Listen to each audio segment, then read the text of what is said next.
Hi, thank you so much for coming out to Skylight Books this afternoon. Ooh, listen to that echo, 1 second. I like it. Okay, what drama for our cinema event, huh? So before we begin, while I'm still echoing, if anybody has a cell phone, please do turn it to silent right now. And it's so nice to have such a big crowd for an event like this today. We have events, multiple times every week, so please, you can check online or, stop by. One that I thought looked particularly interesting to this crowd is Rebecca Solnit, who will have Wednesday, July 24th at 7:30. But today, of course, we are delighted to have Don Siegelman. Seligman. You wouldn't believe how many times I pronounced it beforehand, but of course saying it right now, excuse me. It's particularly nice to have an event like this because, our tagline at the bookstore is what a neighborhood bookstore should be. And we really pride ourselves on being connected to the neighborhood. Our local section is one of our best-selling sections. And to have a local historian whose family has been in the Los Angeles area for 100 years is something very special. And the first book, Los Feliz, An Early Illustrated History, is just an evergreen seller for us. We have people coming and asking after it all the time, and we are so delighted to have the new book today, specifically about the film era, that I know we will be selling for years to come. Let's please give a warm round of applause.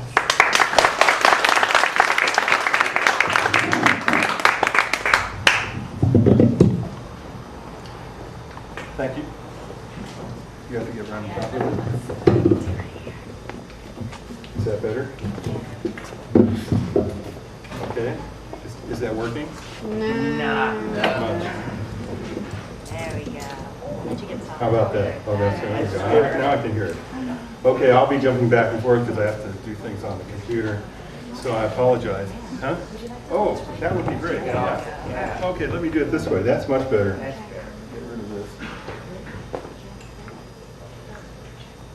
Okay, that doesn't bother me.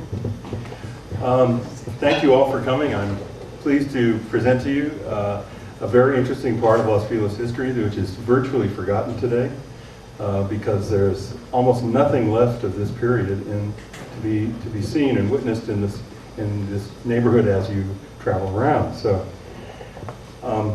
in the 1990s, after having lived in Los Feliz for many years, I was aware of a plethora of movie stars who had made their home in the community in the past. But to me, their presence was somehow only a footnote to the attractions of one upscale hillside community in Los Angeles, like so many others. I'd long been involved in professional research and had always had a passion for history. Thus, I joined the Los Feliz Improvement Association's History Committee, intending to lend some of my research experience to the Neighborhood Association. When the 1930 census data was released in 2002, I decided to transcribe the information regarding Los Feliz and also include the 1910 and 1920 census material as well. I completed this project within the next year, and the information was handed over to the History Committee and also to the Los Feliz Library. What surprised me and intrigued me during this project was the high frequency of movie industry connections among the listed professions of the residents of Los Feliz in both the 1920 and the 1930 census. This level of association was far higher than chance and suggested a long-forgotten relationship between the film industry and Los Feliz during the silent film era. This set me off on a search for the links between my home community and the earliest years of the Los Angeles motion picture industry. What I found was so amazing and so profound that I decided to write this book, so that the long-lost information could be preserved and disseminated, not only within Los Feliz itself, but to the many from elsewhere who have been fascinated by the history of cinema. Driving around Los Feliz today, you will find very few identifiable relics of this distant time. Very little remains from the many film studios that were built within the boundaries of the historic Rancho Los Feliz, dating back to the very beginning of filmmaking in Los Angeles.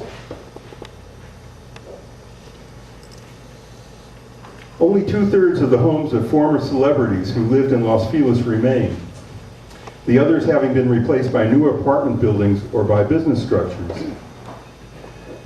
For example, Wallace Reed and Dorothy Davenport's large mansion and Kathleen Williams' stately home, both on Gramercy Place, were replaced by mid-century apartments in the 1950s.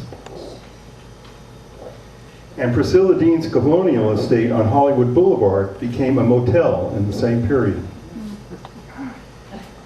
Terrible, huh? Even worse, the historic associations of the remaining properties are obscured by the very passage of time, because most of the former celebrity residents from the silent film era are virtually forgotten today. Nevertheless, Los Feliz as we know it would never have developed as it did without its historic film industry links.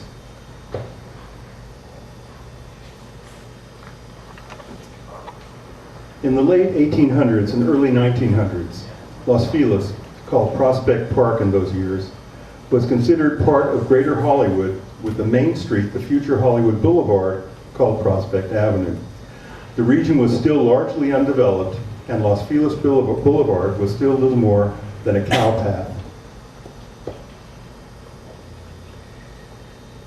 By 1903, when this map was published, the year that Hollywood was incorporated as a municipality, there were only 39 properties within the Los Feliz boundaries. Only 3 of these were north of Los Feliz Boulevard, and only 8 were south of Los Feliz and west of Edgemont Street. There were only 7 residences on Hollywood Boulevard between Western and Vermont Avenue, and only 8 along Franklin Avenue. But growth was coming, spurred initially by the Pacific Electric Red Cars public transportation network that expanded to Los Feliz in 1904. This eased transportation for workers from the older neighborhoods of Los Angeles to Los Feliz. Very little additional growth occurred by 1910, when the first film industry pioneers came to our area. The 1910 census lists only 165 residences north of Hollywood Boulevard, of which only 17 were north of Franklin Avenue.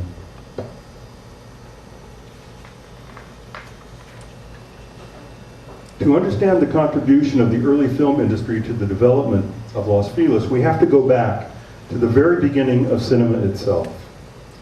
That will take us to Palo Alto, California, a few hundred miles north of the Rancho Los Feliz, which was the birthplace of filmmaking in 1878. Edward Muybridge photographed a galloping horse using a series of 24 cameras that were triggered by the horse's legs to produce pictures 1/1000th of a second apart. In 1893, Muybridge began to show this and other moving pictures of animals in motion to a paying audience, thereby creating the first motion picture theater. 3 other rapid advances in movie making enabled the expansion of the new technology into an entertainment medium. First, in 1889, Chief Engineer William Dixon at the Edison Laboratories invented a celluloid strip coated with a photosensitive gelatin emulsion that allowed for the recording of moving images. Then in 1893, Thomas Edison presented the kinetoscope, moving picture camera, at the Chicago World's Fair that allowed images to be captured on the film. 1 year later in New York, Edison introduced a box with incandescent backlighting that allowed for viewing the 13-second kinetoscope film strips through an eyepiece. The motion picture as entertainment was born, and Los Angeles' first movie theater, Tally's Kinetoscope Theater, was opened in 1896.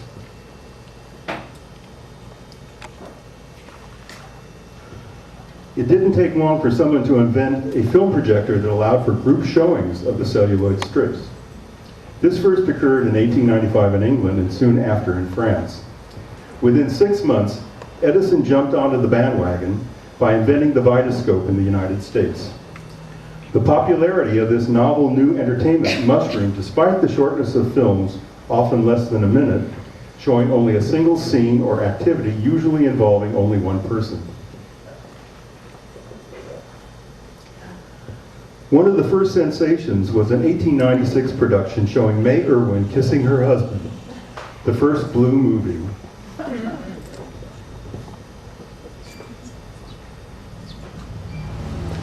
Here it is in all its shocking glory.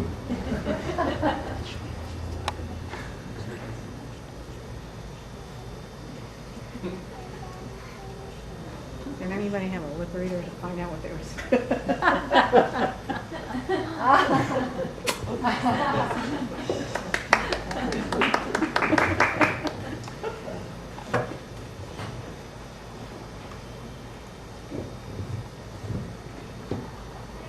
Edison himself filmed the first attempt at a movie western in 1899, this 45-second Cripple Creek barroom scene.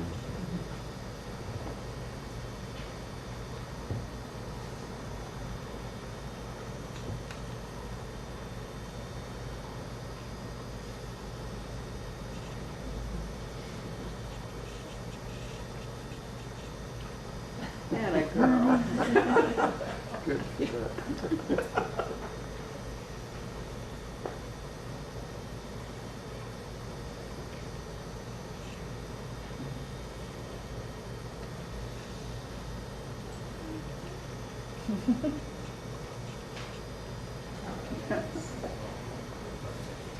The motion picture business experienced marvelous and rapid advances after 1900.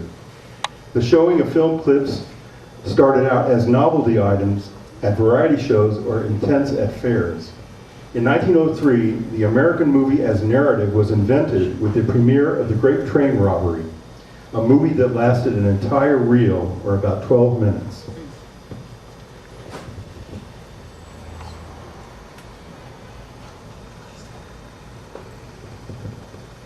Here are a few scenes from the landmark production.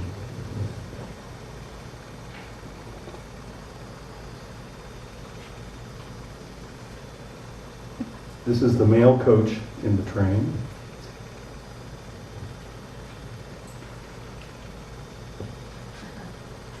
That's the postmaster on the train, in charge of the mail. Now the thieves are making away with the mail bags.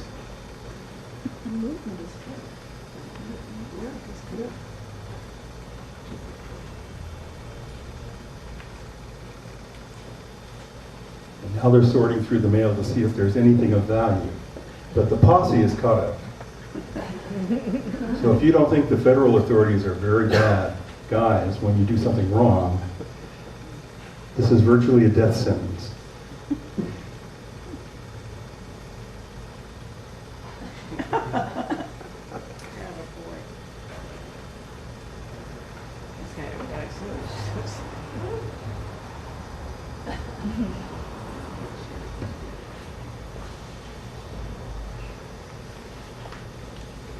Then in 1905, the first permanent theater showing only motion pictures, the Nickelodeon, opened in Pittsburgh. The popular entertainment spread like wildfire. Only 2 years later, in 1907, the United States was home to approximately 4,000 Nickelodeons, and the increased demand spurred an expansion of the new film companies. Soon, individual films lasted several minutes, and there was enough supply to fill 30 minutes or longer with weekly program changes.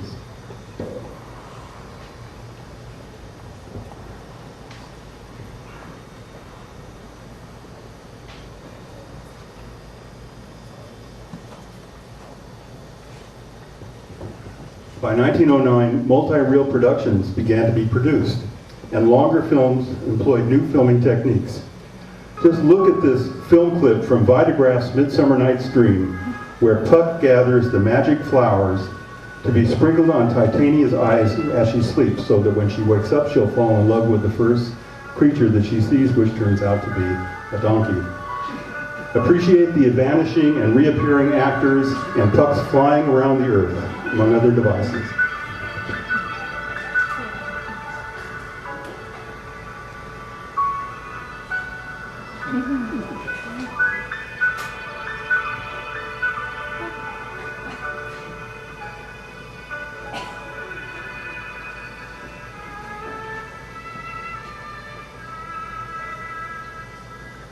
Titania was played by Florence Turner, whom we're going to hear about in a minute.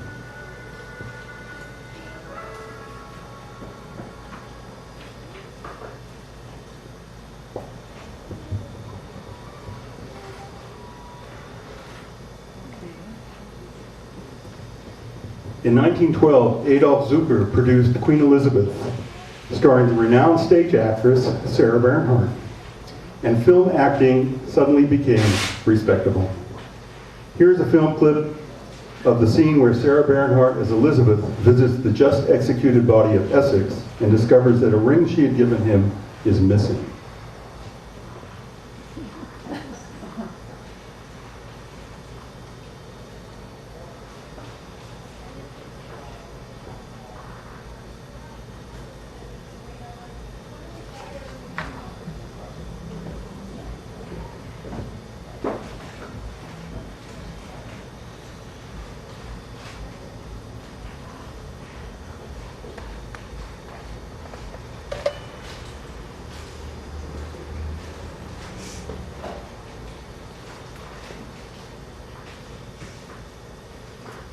But how did Los Feliz become a center of filmmaking? Due to reliable weather conditions, a wide variety of open landscape, and an opportunity for independent movie producers to avoid paying patent royalties to the Motion Picture Patent Company headquartered far away in New Jersey, the motion picture industry began to move to California from New York, Chicago, and New Jersey. First to come was the Selig Polyscope Company, who would look for a place to film the outdoor scenes for its film, The Count of Monte Cristo, in 1907, after the weather had turned nasty in Chicago. Initially considering Arizona, they finally chose Los Angeles, which had the infrastructure that Arizona was lacking. The director, Francis Boggs, shot the lead character, Edmond Dantes, coming out of the surf at a Los Angeles beach. A year later, Selig built the following year, Selig Polyscope produced the first movie entirely filmed in Los Angeles, The Heart of a Race Tout. The benefits of filming year-round in Southern California resulted in moving the entire Selig Polyscope Company to Los Angeles in 1908. A year later, Selig built the first local movie studio in Edendale. Edendale was the name given by Griffith J. Griffith to the easternmost section of the Rancho Los Feliz, and is now the valley traversed by Glendale Boulevard between the Los Angeles River and Sunset Boulevard. At the time, it was only sparsely developed, so land was inexpensive and available. The former Los Feliz ranch lands were positioned ideally near Griffith Park and the Los Angeles River, which made it a suitable location for a wide variety of outdoor shoots.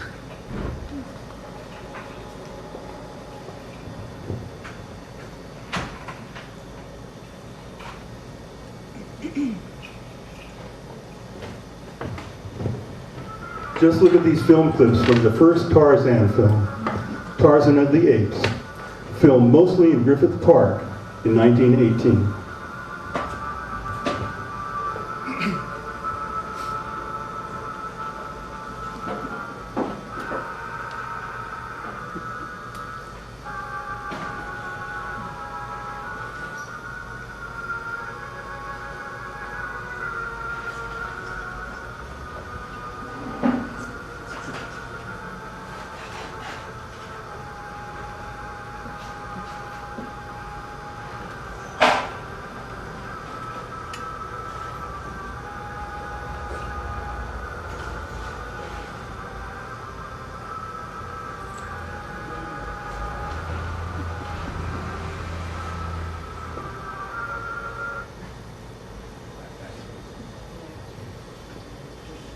Until the opening of film studios in the area, there was little demand for new housing.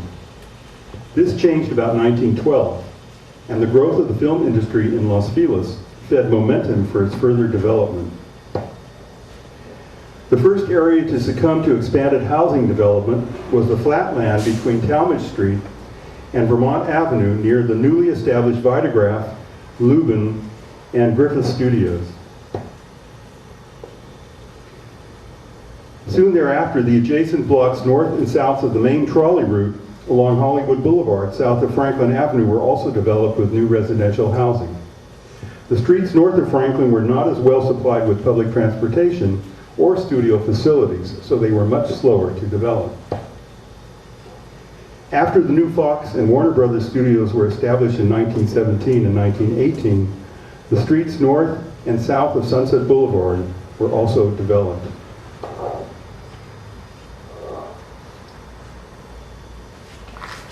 The first studio to come to Los Feliz proper was Vitagraph in 1911. Vitagraph initially relocated from New York to a small studio in Santa Monica in 1910, where it produced the first feature-length film, The Life of Moses, a 5-part serial that clocked in at 90 minutes. When it was released intact a year later, screen history was made by proving that audiences would sit through productions longer than one reel. In Los Feliz, they established themselves on a large plot of land on Talmadge Street between Prospect and Russell Avenue in what today is a residential neighborhood at the foot of the Franklin Hills. American Vitagraph had been founded in Brooklyn, New York in 1897, the first film studio in the United States. It was owned by businessman William Rock and filmmakers John Stuart Blackton and Albert E. Smith.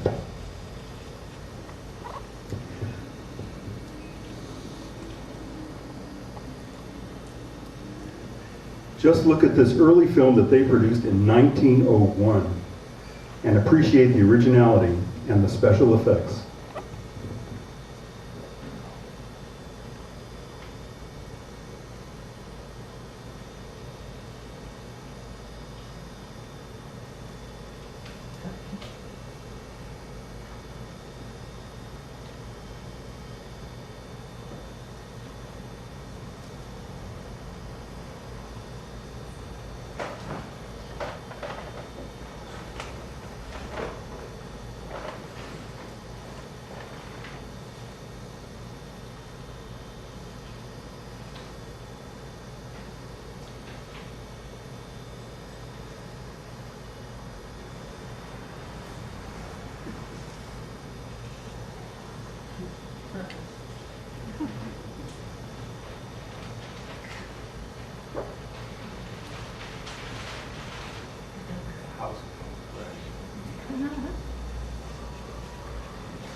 Vitagraph was very innovative. It was the first to develop the star system when they promoted Florence Turner, she was the one who played Titania, a future Los Feliz resident, as the Vitagraph girl in 1906. It was the first studio to open its own theater chain and arrange its own distribution. Eventually, the studio was sold at great profit to the Warner Brothers in 1927, and the site became their East Hollywood annex. Parts of The Jazz Singer were filmed there that same year. In 1948, the property was bought by the American Broadcasting Company, and it soon became the national headquarters of ABC Television. The studio was renamed the Prospect Studios after ABC was bought by the Walt Disney Company in 1996. Thus, the studio at 102 years of tenure counts as the longest continuously operating site in cinema history.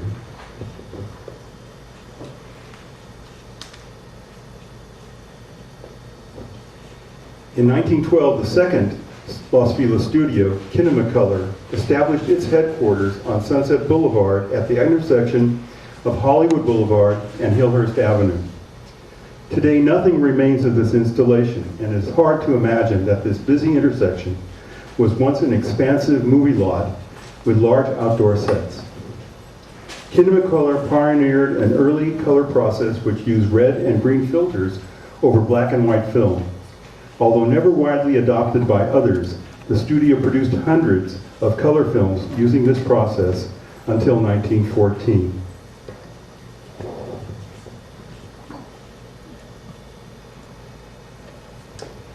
Here's a short clip demonstrating the effectiveness of this process, the first color films.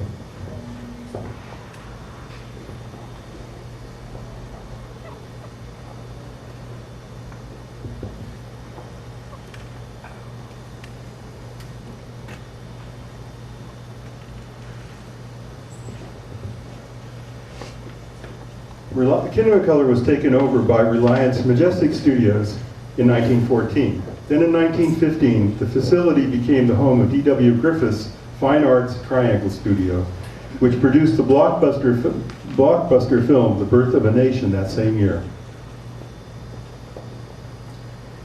1 year later, in 1916, Fine Arts produced Griffith's Intolerance, the most expensive motion picture production to date. The enormous sets for the Babylon sequence remained a local attraction for the next decade and became the inspiration for the external decoration at the recently constructed Hollywood Highland complex. Fine Arts Triangle gradually became insolvent, and Tiffany Pictures took over the lot in 1927. By then, some of the property had already been subdivided and sold off. Today's historic Vista Theater and adjacent buildings are witness to this divestment in the early 1920s. The Babylon sets were just behind the Vista. Another studio at 4401 Sunset Boulevard was founded by the Lubin Manufacturing Company, and it went through an amazing series of new ownerships lasting only brief tenures during the next 2 decades. 1 year after being developed, the site was sold to Chicago's S&A Film Company, and soon after that same year, resold to the Kalem Company.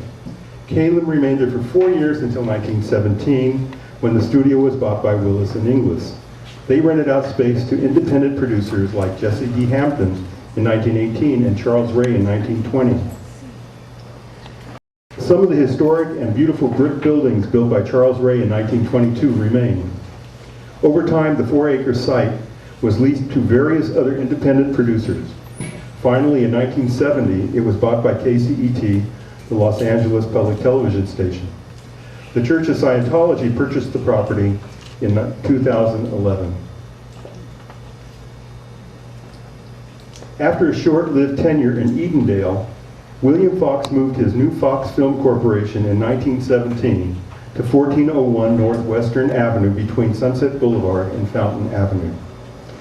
Only a hint of the former sizable studio remains today in this crowded urban commercial neighborhood.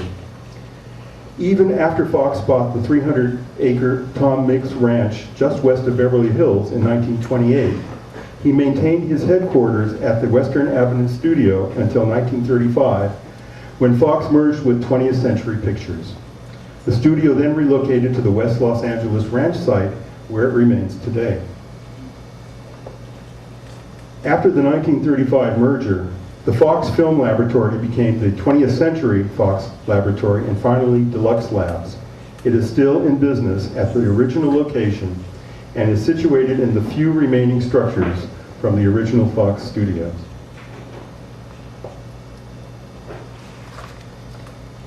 In 1918, three brothers built a beautiful new studio in the Greek Revival style at 5800 Sunset Boulevard. Warner Brothers Studio remained at this site until 1929, when the company merged with First National and moved to the First National site in Burbank. The Sunset Boulevard Studio went through several hands over the remaining decades of the 20th century and eventually was owned by the Tribune Broadcasting Company as the headquarters for their television series, stations and newspapers. In 2008, the site was sold to Hudson Capital and renamed the Sunset Bronson Studios. The last silent era Los Feliz studio was established in 1926.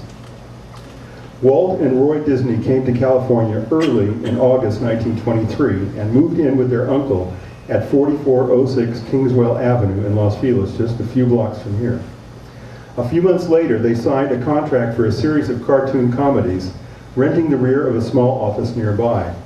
Over the next year, the Disneys expanded into other spaces in the immediate neighborhood, but their needs soon outgrew these facilities.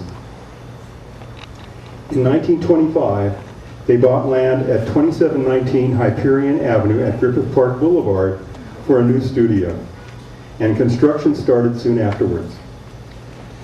By early 1926, they moved from the Kingswell Avenue facilities to the new studio.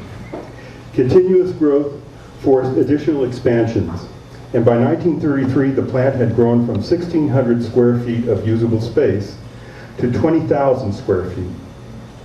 That's the date of the picture up there. But by 1938, it was apparent that the Hyperion Avenue studio was no longer sufficient. So with profits from Snow White, the Disney Brothers purchased 51 acres in Burbank in 1938, where they relocated the company early in 1940. Today, the Hyperion location houses a Gelson's Market, and there is no trace of the former historic animated studio operation, except for a single small commemorative plaque. The Church of Scientology studio at 4401 Sunset Boulevard, and the Bronson Studio Complex on Sunset Boulevard near Van Ness. The 8 other early film production sites on the Rancho Los Feliz lands have been replaced by newer commercial buildings, and virtually nothing remains of those historic movie factories. And former upscale residential housing vanished in those streets that were rezoned for businesses like Hollywood and Sunset Boulevards. What does remain is considerable remaining historic residential architecture in non-business zones built during the silent film era to house all elements of the studio system, from the handyman to movie industry royalty. Due to the proximity of the film studios and the streetcar lines that serviced Los Feliz after 1904, it was natural that many of those involved in the movie industry would choose to reside in the immediate neighborhood.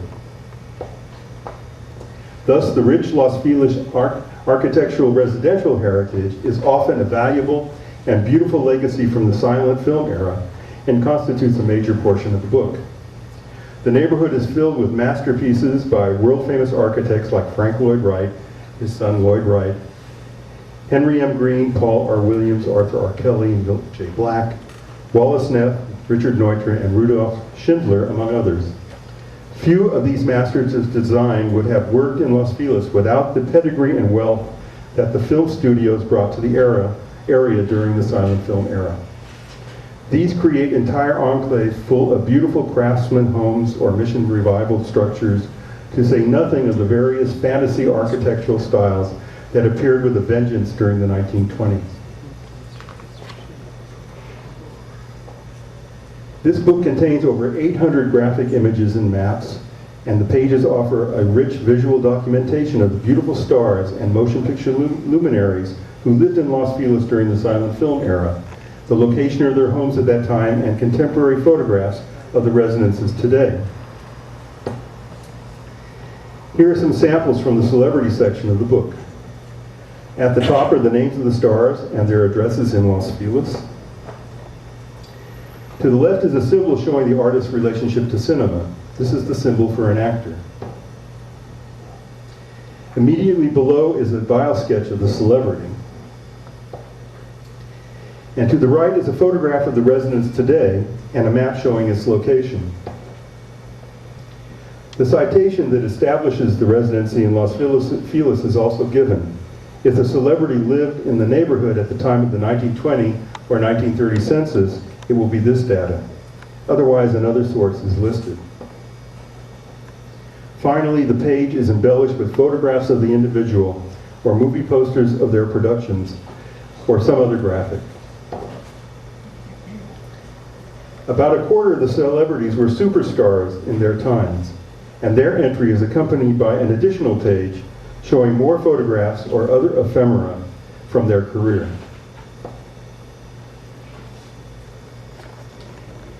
In addition, there are full-page photographic essays illustrating important aspects of filming in Los Feliz during the silent film era.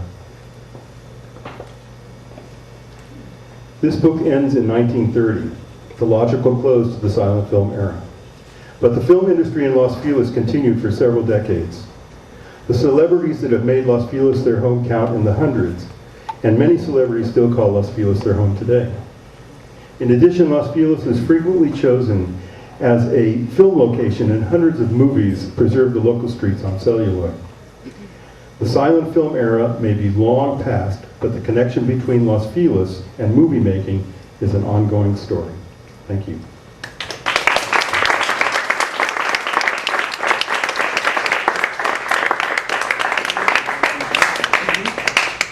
And I'd be very happy to answer any questions, comments.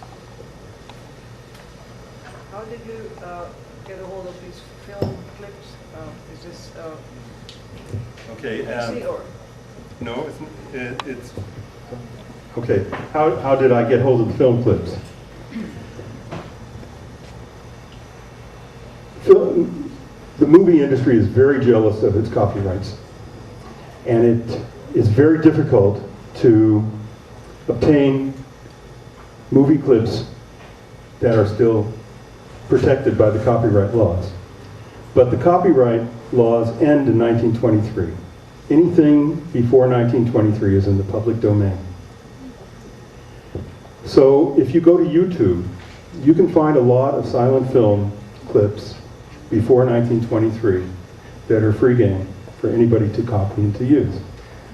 And so I found all of the film clips on YouTube. Of course, I did my own editing, so I apologize for the crudeness of the editing, but they are there.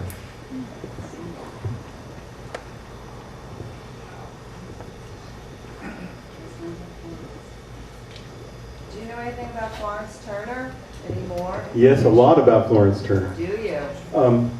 Do you all get the Ledger? Or most of you? Okay. The editor asked me to write a column for every issue, starting with the next issue appearing at the end of this month, the part of August. And it's going to be a column that's featuring one of the silent film stars in each issue, and the next one is going to be Florence Turner. It's the first one I wrote. She's a very interesting personality. She was the first. Before Florence Turner, there were no credits in the films of the actors. You didn't know who they were. I mean, you may recognize the faces, but not known. With Florence Turner was the first one that was the first movie star that was created by the film studio system. Vitagraph did that. What year was that? 1906 it started. This is Florence. No, that's another one. Florence was also pushed, but she was pushed by SNA. Okay. And they were kind of rivals. But Florence Turner was anointed the first movie star by the New York Times in 1910. And she was the first. She was the first movie star, the first actor in movies who actually had a fan base and made public appearances. She left Vitagraph in 1913 and started her own film production company. She was the first actor to do that. She then moved to England with a man she was in love with, who was married, and they escaped to England together. He abandoned his wife. She was someone she worked with in the studios, and they produced some of the best silent films that England ever produced. The World War II interfered with that. She came back, and she went back and forth and tried. But she was very entrepreneurial, a very interesting personality, and she'll be featured in the Ledger. She lived on Hillhurst Avenue. She had a house. She bought a house when she came to Los Angeles right away. She had a lot of income already by 1909, 1910 when she was brought here by Vitagraph.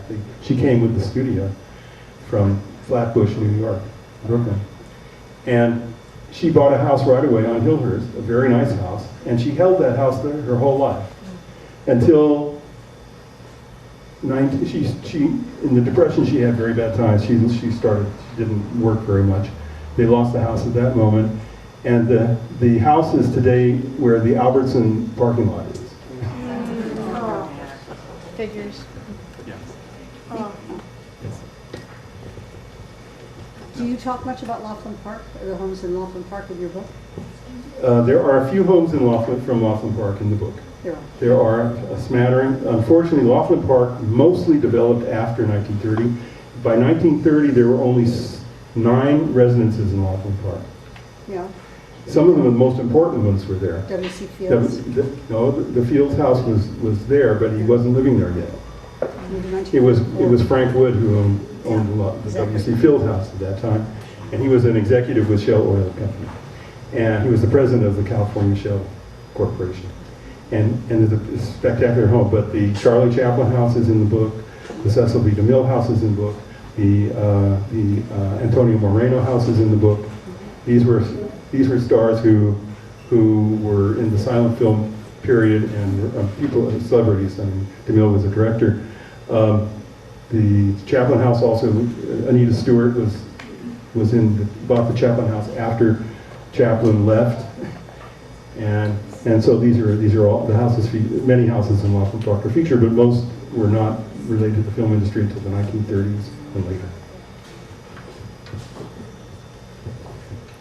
Any other questions? A number of these houses look relatively modest by today's standards. Can you comment? I mean, Yes. There was not a lot of money in the film industry for actors until the mid-teens, and only for a very few. So even though the actors were very important and they were prolific, some of the filmographies go into the 600 and plus production range, which is really astounding today. But they were producing movies 1 a week in the studios in multiple sites. So a studio might come up with 5 to 10 productions a week that was being released. So the actors were very busy, they were contracted, they worked steadily, but they weren't paid very much. So, and they weren't held in very high esteem until the 1920s. So the homes, anything that was built before 1920, for most of the actors was very modest. Well, relatively modest. Remember, this is a time when most people didn't own elaborate homes, and even these homes that you'll find on the streets around here, the Craftsman homes that were mostly for the film industry at that time, because it was very close to Vitagraph, just 3 blocks away. They were 1,800 to 2,000 square feet at a time when the average home was probably less than 1,000 square feet. Was the Chandler estate already part of this? The Chandler estate was built in 1914, the first Chandler. That is in the book. Both the Chandlers are in the book because they were prominent before 1930. I have a few businessmen in the book. The Chandlers are in the book because the Los Angeles Times was the first newspaper to actually devote a section of the paper to the film industry. They were the first ones that had a movie section, and they promoted films. And it was probably because they were in Los Feliz. And they probably knew a lot of people. Where was the house? What street? This Chandler house, it's still there. It's on Inverness. It didn't have an Inverness address when they built it. It had a Hillhurst address at that time, but it was changed to Inverness address, and it's still there. It's a beautiful craftsman house, large, very large, and the Norman Chandler house is on Nottingham, Upper Nottingham, and it's still there too. It's a beautiful Spanish revival. They're both in the book. Yes. In Sunset Boulevard, the character that Gloria Swanson plays, is that based on anyone from this era, and was the film shot at all around here in Las Vegas? No. Based after No, her. She can tell you. I mean, she's really a caricature of her own caricature. Yeah. Yeah. She's In the playing film. herself. It's all She's like playing that. herself more or less, but not her. I mean, when she's playing herself as an older person. I mean, when she was in the 1920s. She lived in Las Vegas. She's in the book.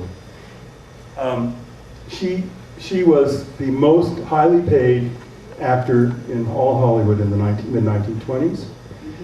She created entire fashion styles herself. She was an icon. She was glamorous. She was beautiful. She was not a caricature. She was a very serious actress. She had an Academy Award nomination for Sadie Thompson in 1928. She was one of the elite in the film industry. So what she plays in Sunset Boulevard is nothing like she was at the height of her career. I was supposed to be a descendant of Nova Talmadge. Norma Talmadge? Yeah. Well, Norma Talmadge also lived in Las Vegas, and she's in the book. She's on the cover of the book. Norma Talmadge. Another very interesting personality. Came from humble background. Started as a model in New York as a young teenager. Segued into the film industry. Was brought out here by the film companies when they moved. Started early in the silent era and became very, very big, and eventually established her own company too, and produced her own films, and was very, very popular. The street is not named after her. It's not. The street is named after a town in Ohio, I think. There is an apartment house that she owned with her sister Constance on Wilshire Boulevard. The Talmadge Apartments that are named after them. Still there. Yeah. It looks like a Wedgwood production. You should go there. And but she was very important and one of the superstars, definitely. Do you know anything about that Shakespeare Bridge that's over by the city? Yes, the Shakespeare Bridge was built in 1928, and there's a deep canyon there. It was a way to connect the two sections of the Franklin Hills with Los Feliz, and it was done in a very nice style. In those days they had some money. It was before the Depression, and it was a nice job. But it was at the very end of the silent film era. It was not built with film money. It was city money.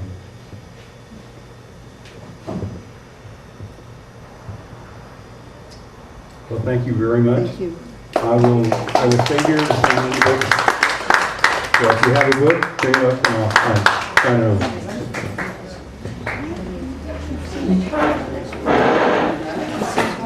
Please stay and mingle. I'll get rid of some of these chairs and set up a table right here. And if you'd like your book signed, please line up here along the travel wall. Where's the book for sale? On the book for sale right in the front.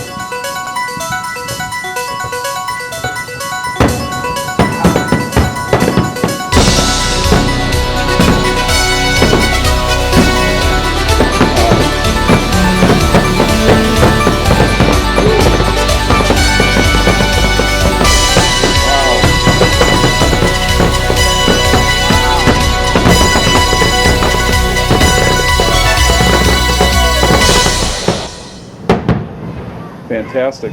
Yeah.